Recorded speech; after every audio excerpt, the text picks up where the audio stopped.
sudah kita berikan ke polisi. Jadi kita udah dapat semua WA-WA-nya, semua catatannya, semua rekamannya. Itu kan para PPDS itu dipanggil juga kan, dipanggil kemudian diarahkan, bahasa gini, diintimidasi kan, harus begini kan ya dapat juga kita rekamannya kan, itu udah ada semua. Ibunda almarhumah melapor ke SPKT Polda Jawa Tengah. Beliau mengadukan permasalahan anaknya atau almarhumah kepada pihak kepolisian.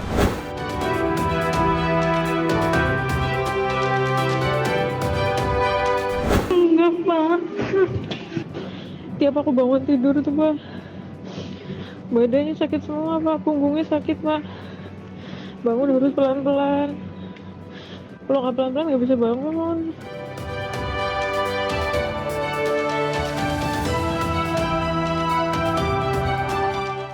Suara sunyi menggema menjadi saksi bisu atas mimpi-mimpi yang kini tinggal lisan. Ia jatuh karena luka yang tak terlihat, luka dari perundungan yang diduga mengintai di balik gelar prestisius yang ia gapai. Ironi pahit menguap di udara. Kematian mahasiswa program pendidikan dokter spesialis Fakultas Kedokteran Universitas Diponegoro, Aulia Risma Lestari, membuka lembaran kelam yang tak lagi bisa disembunyikan. Di saat bangsa membutuhkan pahlawan medis, para calon dokter justru harus berjuang melawan sistem yang menjepit.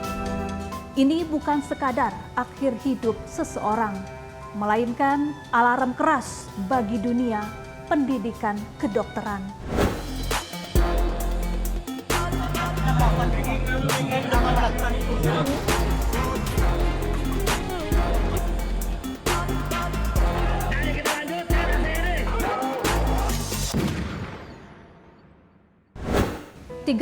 Agustus 2024 merupakan hari yang naas bagi Aulia Risma Lestari, seorang dokter muda sekaligus mahasiswa program pendidikan dokter spesialis anestesi Fakultas Kedokteran Universitas Diponegoro.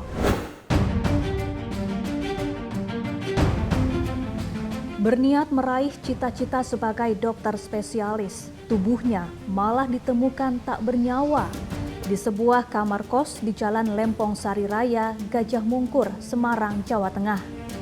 Tak kuat menahan bully dari para senior, disebut-sebut warganet menjadi alasan Aulia Risma Lestari nekat mengakhiri hidupnya.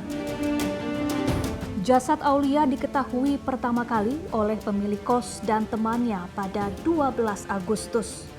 Sebelum itu, sang kekasih Aulia menelpon, namun tidak mendapat respons. Bersama teman sekosnya meminta tolong kepada pemilik kos. Pintu kamar pun dibuka menggunakan kunci cadangan. Namun tetap tidak bisa lantaran terkunci dari dalam. Pintu kamar baru terbuka setelah dibantu oleh tukang kunci. Saat ditemukan, Aulia Risma dalam posisi miring dan sudah meninggal dunia. Penyebab meninggalnya diduga karena bunuh diri dengan menyuntikkan obat penenang ke tubuhnya sendiri. Saat olah tempat kejadian perkara, polisi menemukan sejumlah obat-obatan dan buku hariannya. Dalam buku itu, Aulia Risma menuliskan keluhannya mendapat tekanan dari para seniornya.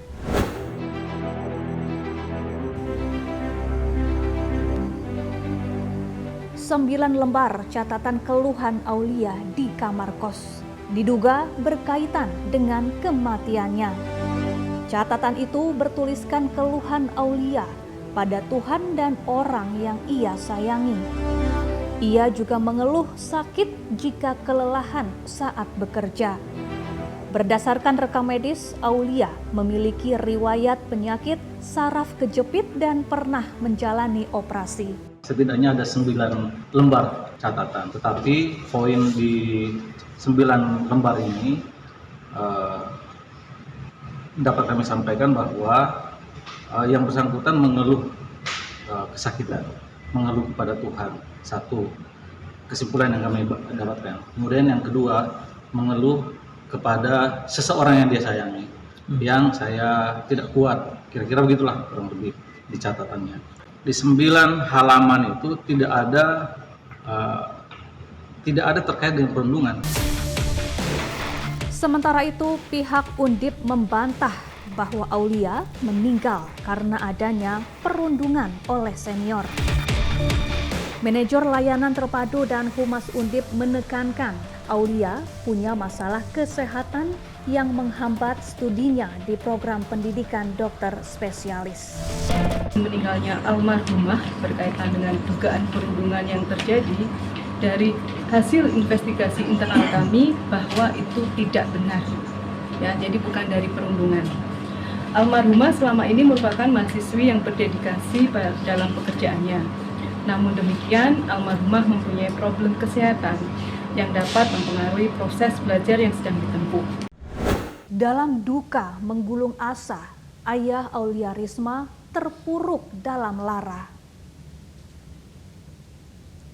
Di tengah pengusutan kematian anaknya, Fahruri, ayah Aulia Risma, mengembuskan nafas terakhirnya saat menjalani perawatan intensif.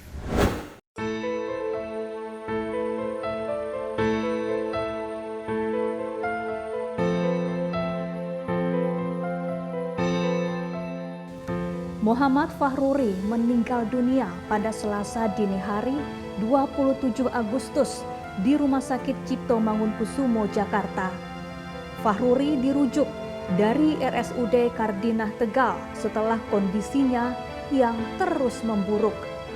Ia menderita hematemesis melena atau muntah darah yang akhirnya gagal nafas. Kondisi Fahruri semakin menurun ketika mendengar putrinya yang sedang menjalani PPDS anestesi di Rumah Sakit Karyadi Semarang meninggal.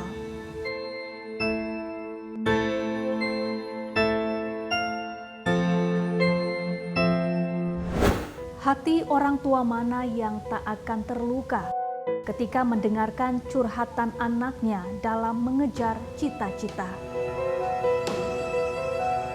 Pesan suara Aulia Risma semasa hidup mendadak viral.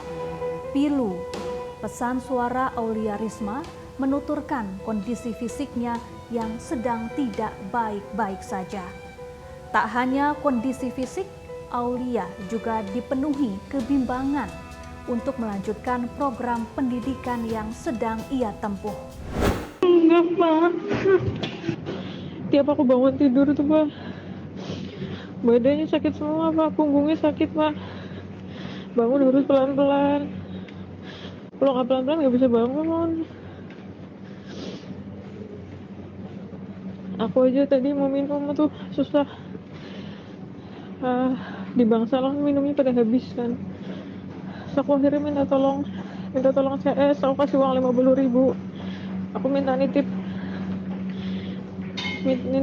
minum buat dia beliin minum.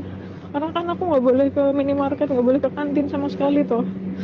Bener-bener ya, Pak, di sini tuh programnya panjang-panjang. Takut aja temennya aku yang di UN ke situ. Kayak 24 jam, Pak. Aku nggak tahu Pak bisa apa enggak, Pak.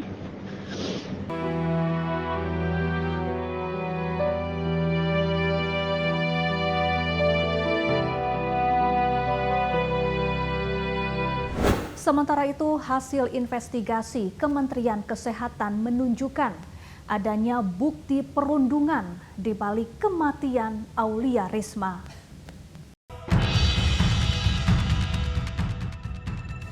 Hasil investigasi Kementerian Kesehatan itu diserahkan ke polisi.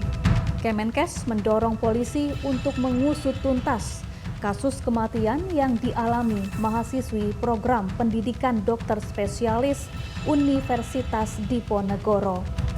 Kemenkes dan Polda Jawa Tengah pun menggelar rapat koordinasi guna mendalami bukti-bukti investigasi internal Kementerian Kesehatan. Kan ke polisi sebagai dasar. Sudah kita berikan ke polisi, jadi kita udah dapat semua WA-WA-nya, semua catatannya, semua rekamannya. Itu kan para PPDS itu dipanggil juga kan, dipanggil kemudian diarahkan, bahasa gini, diintimidasi kan, harus begini kan ya dapat juga kita rekamannya kan, itu udah ada semua. Jadi udah gamblang sih. Ini berbeda dengan bertolak belakang dengan statement dari Dekan FK Undip itu bahwa tidak ada praktek itu. At the end of the day, buat saya kalau ini masuk ke ranah hukum, saya udah dorong ini ke ranah hukum. Di tengah runtunan duka yang mendalam, air mata belum kering, Ibunda Aulia Risma melawan dalam sunyi yang menggiring.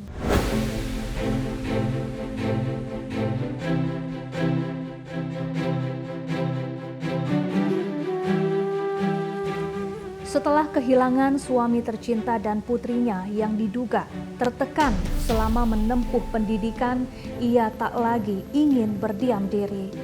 Menyisakan pertanyaan besar yang belum terjawab, pada 4 September, Nuzmatun Malinah, Ibunda Dr. Aulia bersama dengan kuasa hukumnya dan Inspektorat Jenderal Kementerian Kesehatan melapor ke Polda Jawa Tengah.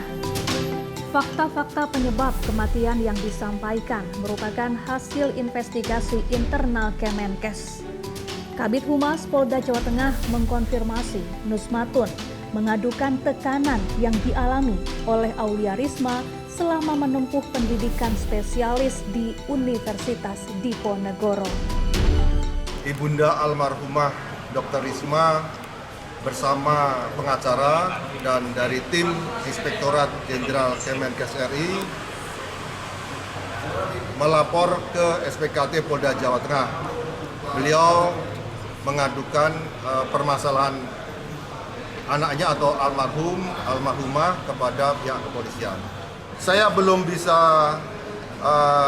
diskusi di dalam karena ini masih berproses laporan ke SPKT karena mereka sedang melaksanakan tugasnya. Dari tim investigasi Kemenkes RI hanya memberikan data. Jadi untuk tugas melakukan penyelidikan itu tugasnya Polri. Misalnya kelapor dan sebagainya untuk dibuktikan secara hukum ya, itu tugasnya Polri. Mereka hanya memberikan data kepada pihak kepolisian.